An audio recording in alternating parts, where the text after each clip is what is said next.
अभ्यास के बिना वैराग्य चाहते हैं तो बुआई के बिना कटाई करना चाहते हैं। पहले अभ्यास होता है ध्यान भजन का, तब पुण्य बढ़ता है, मन ऊपर के केंद्रों में आता है तो विवेक जागता है, विवेक जागता है तब वैराग्य होता है।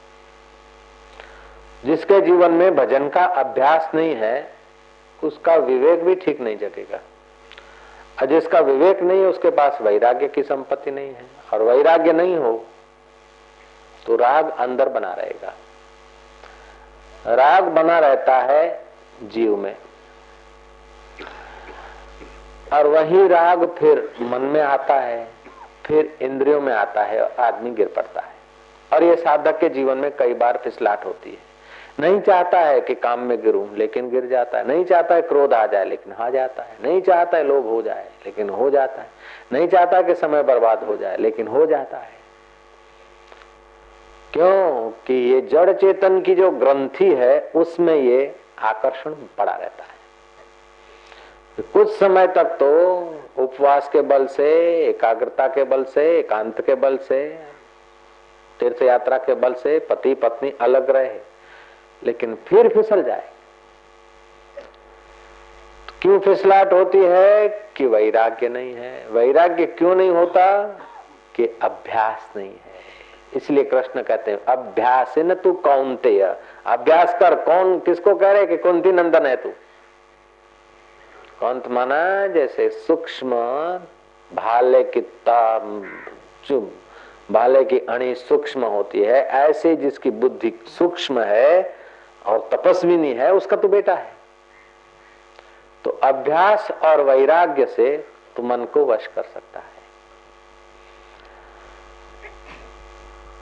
तो जो खाम खा का वैराग्य धारण कर लेते हैं, उपवास कर लिया, खाना पीना आधा कर दिया, नंगे पैर चलते हैं, उबाल के पानी पीते हैं, एकदम कड़ा कठिनाई से व्रत रखते हैं, अभ्यास तो नहीं होता लेकिन वैराग्य का खूब भाव दिखाते हैं, तो एक प्रकार का अहंकार आ जाता है कि हम संसारी थोड़े हैं।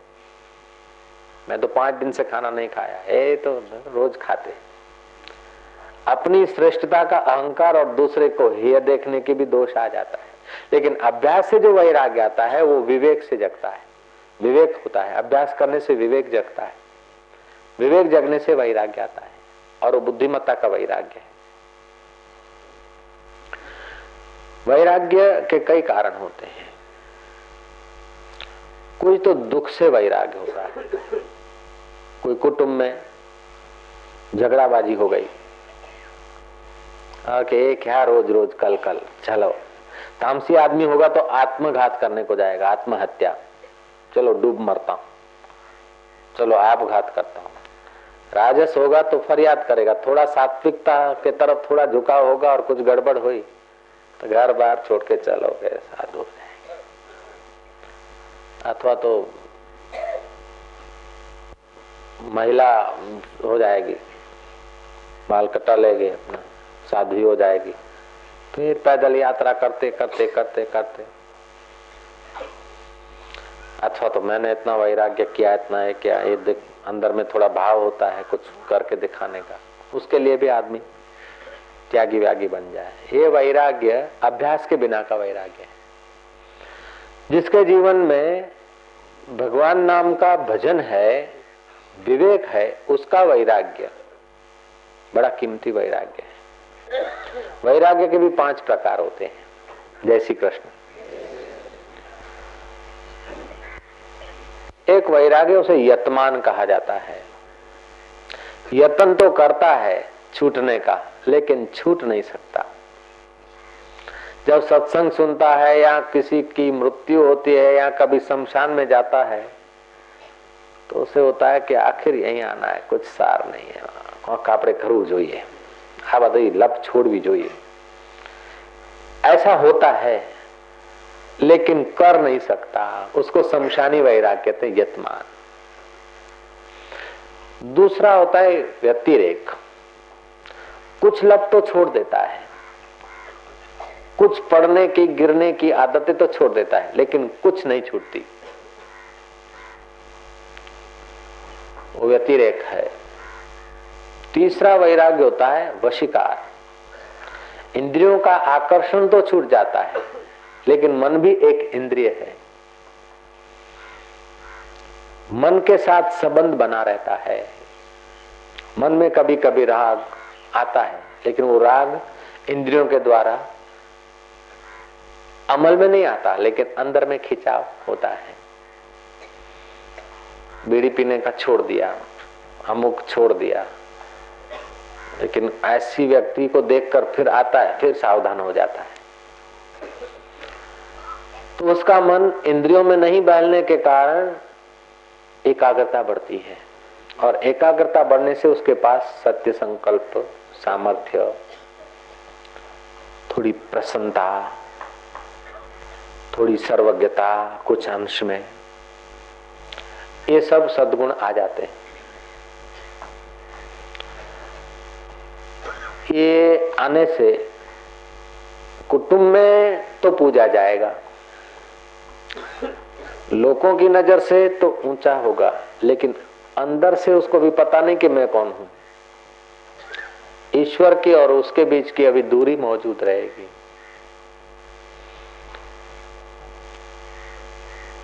तो कभी कभी वाहवाही करने वाले मिल गए तो उसका वो वैराग्य का जो बल है, अभ्यास के बल से वैराग्य हुआ, वो अभ्यास छोड़ देगा तो फिर वो आ जाएगा नीचे।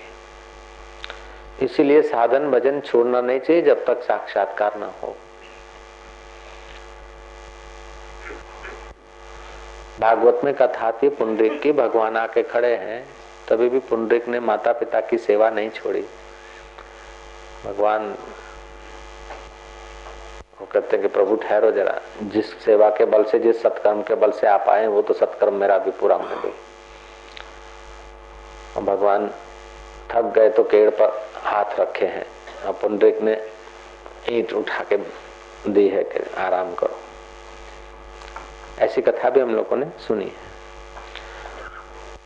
तो इतना वैराग्य होने पर भी साधन नहीं छोड़े, अभ्यास करता रहे। यत्मान, व्यतिरेक और वशीकार, ये तीन अवस्था हो गई वैराग्य की। चौथा होता है अपर वैराग्य। उसमें आनंद रहता है, शांति रहती है, विषयों के तरफ आकर्षण नहीं रहता, लेकिन एकाग्रता हुई, एकांत में रहे तो शांति, आनंद रहा। वो शांति, आनंद और एकाग्रता का उससे भी वैराग्य हो जाए तो फिर सर्वव्यापक परमात्मा में प्रतिष्ठा होती है। उसको पर वैराग्य बोलते हैं। मद भक्ति लभते पराम, जिसको पराभक्ति प्राप्त हो गई, जैसे मक्खन, दही में से मक्खन निकल गया तो फिर वो मक्खन छाछ में पड़ा रहे तो कोई हरकत नहीं। लोहे का टुकड़ा तुमने उठाकर साफ सुथरा करके रख दिया अलमारी में, लेकिन वहां भी हवाएं उसको काट चढ़ा देगी। वही लोहे का टुकड़ा, लोहे की पुतली, उसको तुमने पारस का टच करा दिया, स्पर्श करा दिया तो सुवर्ण बन गई। अब चाहे तुम गटर में डाल दो तो भी उसको काट नहीं चढ़ता। जब पर वैराग्य प्राप्त हो जाए, पराभक्ति मिल जाए, फिर चाहे संसार में राज्य करे, चाहे भिक्षा मांग कर जीवन यापन करे, चाहे उपदेश दे, चाहे समाधि करे, फिर उसको काट नहीं चढ़ता। उसकी मति पर ब्रह्म में प्रतिष्ठित हो जाती है। बड़े बड़े कार्य करने पर भी उसको बर्डन नहीं होता, टेंशन नहीं होता, तो वो जीवन मुक्त महापुरुष हो जाते हैं। जैसे शंकराचार्य थे, बड़े बड़े काम किए, फिर भी कर्तृत्व भाव नहीं आया। हकीकत में ऐसी ऊंची अवस्था पाने के लिए हम लोगों का मनुष्य जन्म हुआ है, लेकिन अभ्यास नहीं करते हैं। अभ्यास क्यों नहीं करते? कि विवेक का उपयोग नहीं करते हैं। अगर विवेक का उपयोग करें कि हम जो कुछ कर रहे हैं, जो कुछ पा रहे हैं, आखिर उसका फल क्या? हमारे पास जो कुछ है और जो कुछ दूसरा पाएंगे, धन, मकान, यश, ये वो, अगर ईश्वर को नहीं जाना तो अंत में फिर क्या? इस प्रकार का विवेक जब तक नहीं होगा न, तब तक वैराग्य नहीं आएगा, अभ्यास में रुचि नहीं होगी। तो ये क्यों होता है कि अभ्यास की वैराग्य की कमी है, और अभ्यास वैराग्य की कमी विवेक नहीं जगा। विवेक क्यों नहीं जगा? कि सत्संग में नहीं गए। बिनु सत्संग विवेक न होवई। सत्संग में क्यों नहीं गए? कि राम की कृपा नहीं मिली। राम की कृपा क्यों नहीं मिली? कि जीवन में दीक्षा नहीं मिली, दिशा ठीक नहीं मिली, कहाँ जाना और कहाँ न जाना। तो जिनके जीवन में दिशा नहीं है सत्कृत्य करने की या जीवन का मूल्य समझने की, उन लोगों को हरि चर्चा नहीं मिलती। बिनु सत्संग विवेक न हो। सत्संग के बिना विवेक नहीं होता। और राम कृपा बिनु सुलभ न सोई। ईश्वर की कृपा के बिना सत्संग सुलभ नहीं होता है। जब सत्संग मिल जाए और सत्संग पचने लगे तो आदमी को विवेक वैराग्य की प्राप्ति होती है। अभ्यास करता है। अभ्यास भी कई प्रकार का होता है। कार्य करने के पहले विश्रांति होती है, कार्य करने के बाद विश्रांति होती है। तो कार्य भी विश्रांति के लिए ही किया जाता है, न कि जंजाल बढ़ाने के लिए। काम करने के पहले आराम होता है, काम पूरा होने के बाद भी आराम होता है। तो काम भी आराम करने के लिए किया जाता है। तो कार्य करने का ढंग अच्छा हो तो कर्म की जाल से आदमी छूट जाएगा। सोचने का ढंग अच्छा हो तो सोच विचार करने वाले मन के जाल से छूट जाएगा। निर्णय करने का ढंग अच्छा हो तो बुद्धि बाई की पकड़ों से आदमी छूट जाएगा। तो ईश्वर ने हमको क्रिया शक्ति दी है, तो ऐसे कर्म करें कि कर्म के बंधनों से छूटे। परमात्मा ने हमें विचार शक्ति दी है, तो ऐसा विचार करे कि अविचार से छूट जाए। और परमात्मा ने हमने बौद्धिक निर्णय दिया है, तो ऐसा निर्णय करें कि देह को मैं मानकर जन्म मरण के चक्कर में न जाए, लेकिन जहां से मूल उठता है उसकी दिशा मिल जाए तो हमारा कल्याण हो जाए। तो भगवान कहते असंशय महाबाओ मने वायुरी दुष्कर्म। मन दुष्कर तो है, लेकिन अभ्यासेन तू कौन्तेय वैराग्येण गृह्यते। अभ्यास और वैराग्य से ये मन वश होता है। जो मन तीसरे नंबर के वैराग्य में आता है त्यों उसका अद्भुत सामर्थ्य आने लगता है। प्रसन्नता, सुख, कई दूसरी योग्यताएं बढ़ने लगती है। न देखे सुने पढ़े हुए शास्त्रों का रहस्य भी उसके द्वारा निकल आता है। वर्षों तक बाह्य पढ़ाई पढ़े, लेकिन कुछ वर्ष तक अभ्यास और वैराग्य करे तो बाह्य पढ़ाई वाला बाह्य रह गया, वो बहुत आगे निकल जाएगा। तो अभ्यास वैराग्य सचमुच में आपका परम धन है। इसलिए अभ्यास का आदर करो। 4 दिन अभ्यास करे, 2 दिन छोड़े नहीं। अभ्यास का आदर करना चाहिए और प्रतिदिन करना चाहिए, नियम से करना चाहिए। अपना नियम नहीं टूटना पाए।